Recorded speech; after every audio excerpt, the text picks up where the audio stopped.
Vipi mdau popote ulipo, ni matumaini yangu kwamba uko salama kabisa, na karibu tena katika channel yetu ya Sele Media. Waga nasema Mungu mbele. Wengine kama wagetu waga nasema ni God Skuzombo.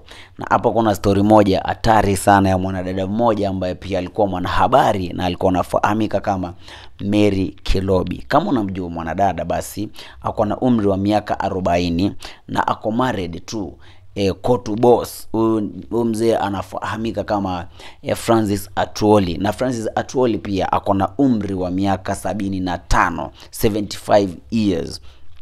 So naweza ona age inaitwa age difference pale, ambapo pia watu wengi walibonga, na pia first daughter wa Francis Atwoli ni mzee kuliko bibi wake huyu anayefahamika kama Mary Kilobi. Lakini pia ndoa yao bana imeweza kudumu, imeweza kukaa despite the challenges, na waja kuwa wamefanikiwa na mtoto. Lakini bana hii wiki basi wameweza kutangaza, unaona, ujio wa mwanao, unaona. So wameweza, yani God ameweza kuwakumbuka na akawapatia mtoto, yani akawabless na mtoto.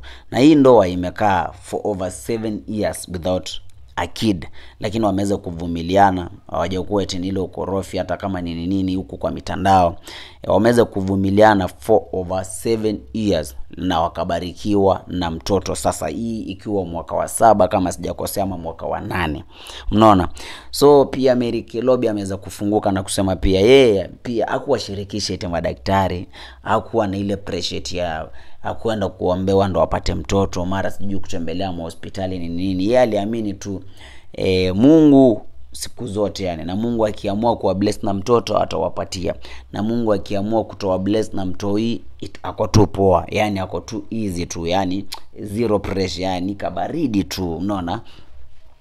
Hakujisumbua na fikra, unaona. Lakini baada ya miaka 7 kwenye ndoa wameweza kufanikiwa na kujaliwa na mtoto. So hapa hivi kama Sele Media tumekuleta hizi habari tukiwapa tu congratulations mazee kwa ndoa yao, na pia waendelee kupendana na mapenzi ya chacha, na waendelee kumlea mwanao ambaye pia wameweza kubleziwa na yeye. Sina mengi mtu wangu, nadai kusepa, na kabla nitoke mtu wangu hivi na kuomba, kama ndo mara yako ya kwanza kabisa kutembelea hii channel yetu, take a second or two and consider subscribing. Na kama wewe ni subscriber, nashukuru sana mazee kwa support yako. I don't take that for granted, au sio?